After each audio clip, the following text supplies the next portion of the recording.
പിതാവിനും പുത്രനും പരിശുദ്ധാത്മാവിനും സ്തുതി, ആദിയിലെ പോലെ ഇപ്പോഴും എപ്പോഴും എന്നേക്കും ആമേൻ. മാരാനാഥ യൂട്യൂബ് ചാനലിലൂടെ ദൈവവചനം ശ്രവിക്കുന്ന എല്ലാ പ്രിയപ്പെട്ടവർക്കും ക്രിസ്തുയേശുവിന്റെ നാമത്തിൽ സ്നേഹവന്ദനം ഒരിക്കൽ കൂടെ അറിയിക്കട്ടെ. എല്ലാവരെയും ഒത്തിരി സ്നേഹത്തോടെ ക്രിസ്തുയേശുവിന്റെ നാമത്തിൽ ഈ കൂട്ടായ്മയിലേക്ക് സ്വാഗതം ചെയ്യുകയും ചെയ്യുന്നു. കൂട്ടായ്മയിൽ പ്രവർത്തിക്കുന്ന എല്ലാവരെയും ദൈവം വാഴ്ത്തട്ടെ, അനുഗ്രഹിക്കട്ടെ. കൂട്ടായ്മയെക്കുറിച്ചാണ് നമ്മൾ ധ്യാനിച്ചു പോരുന്നത്. കഴിഞ്ഞ ദിവസം നമ്മൾ പങ്കുവെക്കുന്ന, ജീവൻ പോലും കൊടുക്കുന്ന ത്യാഗമനസ്ഥിതിയുള്ള കൂട്ടായ്മകളെക്കുറിച്ച്, ആ സഭകളെക്കുറിച്ചെല്ലാം നമ്മൾ പഠിച്ചു. ഇന്ന് നമ്മൾ അതുതന്നെയാണ് ചിന്തിക്കുന്നത്. നമുക്കൊരു വാക്ക് പ്രാർത്ഥിച്ച് ആരംഭിക്കാം. നിത്യനും വാഴ്ത്തപ്പെട്ടവനുമായ ഞങ്ങളുടെ സ്വർഗീയ പിതാവേ, നല്ല സമയത്തിനായി നന്ദിയോടെ സ്തുതിക്കുന്നു, സ്തോത്രം ചെയ്യുന്നു, മഹത്വപ്പെടുത്തുന്നു. തിരുരക്തത്താൽ ഞങ്ങളെ കഴുകണമേ, വിശുദ്ധീകരിക്കണമേ, നന്മകളാലും ഐശ്വര്യങ്ങളാലും നിറയ്ക്കണമേ. യേശുവിൻ്റെ സ്നേഹം ഞങ്ങളിൽ കൂട്ടായ്മയായി രൂപപ്പെടുവാൻ തക്കവണ്ണം നിറഞ്ഞു നിൽക്കണമേ എന്ന് പ്രാർത്ഥിക്കുന്നു. പരിശുദ്ധ അമ്മേ, ദൈവമാതാവേ, സകല വിശുദ്ധന്മാരെ, ശുദ്ധിമതികളെ പ്രാർത്ഥിക്കണമേ. യേശുവിൻ്റെ അതിപരിശുദ്ധ നാമത്തിൽ ഞങ്ങളെ ഓരോരുത്തരെയും സമർപ്പിക്കുന്നു.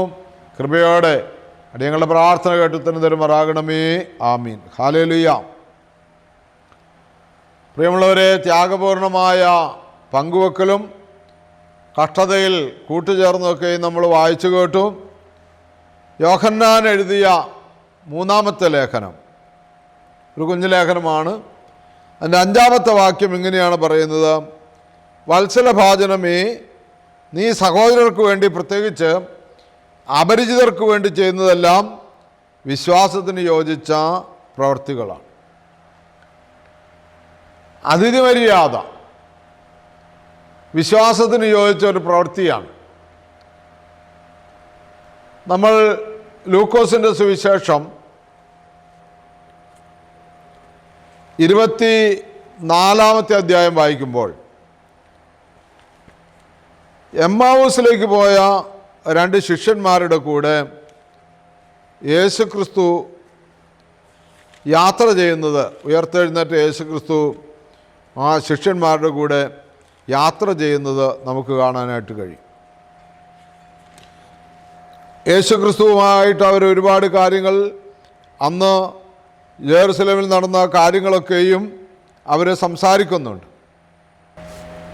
24-ാം അധ്യായത്തിൻ്റെ 28-ാമത്തെ വാക്യം ഇങ്ങനെ പറയുന്നു: അവർ എത്തേണ്ടിയിരുന്ന ഗ്രാമത്തോടടുത്തു. അവനാകട്ടെ യാത്ര തുടരുകയാണെന്ന് ഭാവിച്ചു. അവർ അവനെ നിർബന്ധിച്ചുകൊണ്ട് പറഞ്ഞു, ഞങ്ങളോട് കൂടെ താമസിക്കുക, നേരം വൈകുന്നു, പകൽ അസ്തമിക്കാറായി. അവൻ അവരോടുകൂടെ താമസിക്കുവാൻ കയറി. യാതൊരു പരിചയവുമില്ലാത്ത ഒരാളെന്ന നിലയ്ക്കാണ്, യെരുശലേമിലെ യാതൊരു കാര്യങ്ങളും അറിഞ്ഞുകൂടാത്ത ഒരാളെന്നുള്ള നിലയ്ക്കാണ് യേശു അവരുടെ കൂടെ യാത്ര ചെയ്യുന്നത്. അത് അവരങ്ങനെ ചോദിക്കുന്നുണ്ട്. 24:17 അവൻ അവരോട് ചോദിച്ചു, എന്തിനെക്കുറിച്ചാണ് നിങ്ങൾ സംസാരിക്കുന്നത്? അവർ മ്ലാനവദനരായിരുന്നു. അവർ ക്ലെയോപ്പാസ് എന്നു പേരായവൻ അവനോട് ചോദിച്ചു, ഈ ദിവസങ്ങളിൽ ജെറുസലേമിൽ നടന്ന സംഭവമൊന്നും അറിയാത്ത അപരിചിതനാണോ നീ? അവൻ ചോദിച്ചു, ഏത് കാര്യങ്ങൾ? അവർ പറഞ്ഞു, നസ്രായനായ യേശുവിനെ കുറിച്ച് തന്നെ. അപ്പോൾ യാതൊരു മുൻപരിചയവുമില്ലാത്ത ആളുകളെന്നുള്ള നിലയ്ക്കാണ് യേശുവും ഈ 2 ശിഷ്യന്മാരും എമ്മാവൂസിലേക്ക് പോയിക്കൊണ്ടിരിക്കുന്നത്. പക്ഷേ ഈ ശിഷ്യന്മാരുടെ ജീവിത അന്തസ്സ് അവിടെ ഉയരുകയാണ്. അവർ ഭീതിയുള്ളവരാണ്, മ്ലാനവദനരാണ്. എങ്കിലും ഈ കൂടെയുള്ള മനുഷ്യനോട് അവർക്കൊരു കരുതൽ. അവരെങ്ങനെയാണ് പറയുന്നത്? അവർ അവനെ നിർബന്ധിച്ചുകൊണ്ട് പറഞ്ഞു, ഞങ്ങളോട് കൂടെ താമസിക്കുക, നേരം വൈകുന്നു, പകൽ അസ്തമിക്കാറായി. അവൻ അവരോടുകൂടെ താമസിക്കുവാൻ കയറി. ഒരിക്കലൊരു സഹോദരൻ സാമ്പത്തികമായിട്ടൊക്കെ വലിയ ഉയർന്ന കുടുംബത്തിലൊക്കെ പണ്ട് ജനിച്ചതാണെന്നൊക്കെ പറഞ്ഞതാണ്, കൃത്യമായി എനിക്കറിയില്ല. അദ്ദേഹത്തിന് ഗവൺമെൻറ് സർവീസിലൊക്കെ ജോലി ഉണ്ടായിരുന്നു, എല്ലാം കളഞ്ഞു അദ്ദേഹം മാനസിക പ്രശ്നം മൂലം. അങ്ങനെ വന്ന് അദ്ദേഹം ഇങ്ങനെ ഓരോ വീടുകളിൽ, ഓരോ പ്രദേശത്ത്, അത് അദ്ദേഹത്തിൻ്റെ ഒരു പ്രത്യേക സ്വഭാവമാണ്, ഓരോ പ്രദേശത്ത് ഇങ്ങനെ ഭിക്ഷ എടുത്ത് നടക്കും. നല്ല മാന്യനായ മനുഷ്യൻ. എന്നിട്ട് അവിടെ എവിടെയെങ്കിലും ഏതെങ്കിലും വീട്ടിൽ അന്തി ഉറങ്ങാൻ സഹായം ചോദിക്കും. അപ്പോൾ അവരുടെ വീടിനടുത്ത് എവിടെയെങ്കിലും തിണ്ണയിലോ അല്ലെങ്കിൽ മറ്റേ കളപ്പുരയിലോ എവിടെയെങ്കിലും താമസിക്കാൻ കൊടുക്കും. ഇദ്ദേഹത്തിൻ്റെ പ്രത്യേകത എന്താണെന്ന് വെച്ചാൽ, ഇദ്ദേഹം ആ നാട്ടിലെ എല്ലാ സമ്പന്നരായിട്ടുള്ള ആളുകളെയും മഹത് വ്യക്തികളെയും ചോദിച്ചറിഞ്ഞ് മനസ്സിൽ സൂക്ഷിക്കുക അവരുടെ പേരുകളെല്ലാം. എന്നിട്ട് അടുത്ത സ്ഥലത്തേക്ക് ഭിക്ഷാടനത്തിനായിട്ട് പോകുമ്പോൾ അവിടെ ചെല്ലുമ്പോൾ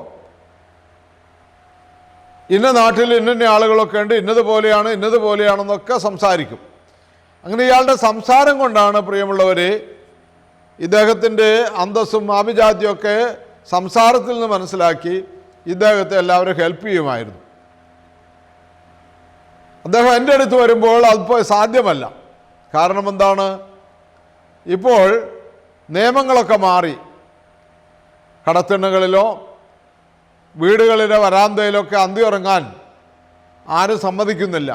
എന്തെങ്കിലും സംഭവിച്ചാൽ ആ വീട്ടുകാരൻ തൂങ്ങേണ്ടതായിട്ട് വരും എന്ന് പറഞ്ഞ് അദ്ദേഹത്തിന് ഇപ്പോൾ ഒരിടവും കിട്ടുന്നില്ല. അങ്ങനെയാണ് ഒരു ദിവസം അദ്ദേഹം സ്വയം തീരുമാനമെടുത്ത് നമ്മുടെ അടുത്ത് വരുന്നത്, താമസിക്കാൻ ഇടം തരുമോ എന്ന് ചോദിച്ച്. ഞാൻ പറഞ്ഞതെന്താണെന്ന് പറയുമുള്ളവർ, ഇവിടെ യാതൊരു പരിചയവുമില്ലാത്ത രണ്ട് വ്യക്തി, ആത്മാവിൽ ഇവർക്ക് നല്ല ബന്ധമാണ്, പക്ഷെ ഇവർക്ക് മുഖപരിചയമില്ല. മുഖപരിചയം ഇവരുടെ കണ്ണുകൊണ്ട് മറച്ചു കളഞ്ഞു. കർത്താവ് മറച്ചു കളഞ്ഞു. അതുകൊണ്ട് മുഖപരിചയം കാണുന്നില്ല. പക്ഷെ അവർ നിർബന്ധിക്കുകയാണ് മൂന്നാമത്തവനെ. നേരം വൈകുന്നു, പകൽ അസ്തമിക്കാറായി. കാരണം രാത്രി ഒറ്റയ്ക്കുള്ള യാത്ര അപകടമാണ്. കൊള്ളക്കാരോ മറ്റ് രീതിയിലുള്ള പ്രശ്നങ്ങളൊക്കെ ഉണ്ടാകാം. അപ്പോൾ ഒരു കരുതൽ ആവശ്യമാണ്. ആ കരുതലിലൂടെ കൂട്ടായ്മയുണ്ട്. അവിടെയാണ് യോഹന്നാൻ പറയുന്നത്, പ്രിയനെ, നീ സഹോദരന്മാർക്കും വിശേഷാൽ പരദേശികളായി കഴിയുന്നവർക്കും വേണ്ടി അധ്വാനിക്കുന്നതിലൊക്കെയും വിശ്വസ്തത കാണിക്കുന്നു, കൂട്ടായ്മ കാണിക്കുന്നു. എൻ്റെയും നിങ്ങളുടെയും ജീവിതത്തിൽ ദൈവം തമ്പുരാൻ അനുഗ്രഹിക്കട്ടെ. ഭയമില്ലാതെ വേല ചെയ്യുക. എന്തു സംഭവിക്കുമെന്ന് പേടിച്ച് ഒന്നും ചെയ്യാതിരിക്കുന്നതിനേക്കാൾ എത്രയോ നല്ലതാണ് എന്തെങ്കിലും സംഭവിച്ചാലും എൻ്റെ കർത്താവ് കൂടെയുണ്ടെന്നുള്ള ബോധ്യത്തോടുകൂടി കൂട്ടായ്മയിലൂടെ അനേകരെ നന്മയിലേക്ക് നയിക്കാൻ കഴിയുന്നത്. ഹല്ലേലൂയ, യേശുവേ നന്ദി, ഹല്ലേലൂയ. അതുപോലെ തന്നെ പ്രിയമുള്ളവരെ, എബ്രായർ ലേഖനത്തിൽ 13-ാം അധ്യായത്തിൻ്റെ 2-ാമത്തെ വാക്യം, പരദേശികളെക്കുറിച്ചുള്ള സ്നേഹം മറക്കരുത്, അതിനാൽ ചിലർക്ക് അറിയാതെ ദൈവദൂതന്മാരെ സ്വീകരിപ്പാൻ യോഗ്യതയുണ്ടായിട്ടുണ്ടല്ലോ. പരദേശികളെക്കുറിച്ചുള്ള സ്നേഹം മറക്കരുത്, അതിനാൽ ചിലർക്ക് അറിയാതെ ദൈവദൂതന്മാരെ സ്വീകരിപ്പാൻ യോഗ്യത ഉണ്ടായിട്ടുണ്ടല്ലോ. ഇവിടെ എന്നെ കേൾക്കുന്ന ദൈവമക്കളെ, നമ്മുടെ മുമ്പിൽ ആര് എന്നുള്ളതല്ല, ആരായാലും അവൻ ക്രിസ്തുവാണ്. ആ ഒരു ബോധ്യം നമുക്ക് ലഭിക്കട്ടെ നമ്മുടെ ഉള്ളിൽ. ആദ്യം എല്ലാത്തരം ആളുകളോടും നമുക്ക് കൂട്ടായ്മ ഉണ്ടാകാനിടയാകട്ടെ.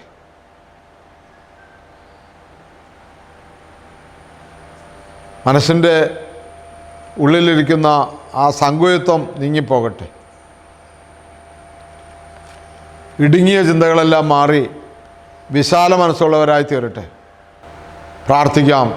നിത്യനും വാഴ്ത്തപ്പെട്ടവനുമായ സ്വർഗപിതാവേ, നല്ല സമയത്തിനായി നന്ദിയോടെ സ്തുതിക്കുന്നു, സ്തോത്രം ചെയ്യുന്നു, മഹത്വപ്പെടുത്തുന്നു. തിരക്തത്താൽ ഞങ്ങളെ കഴുകണമേ, വിശുദ്ധീകരിക്കണമേ.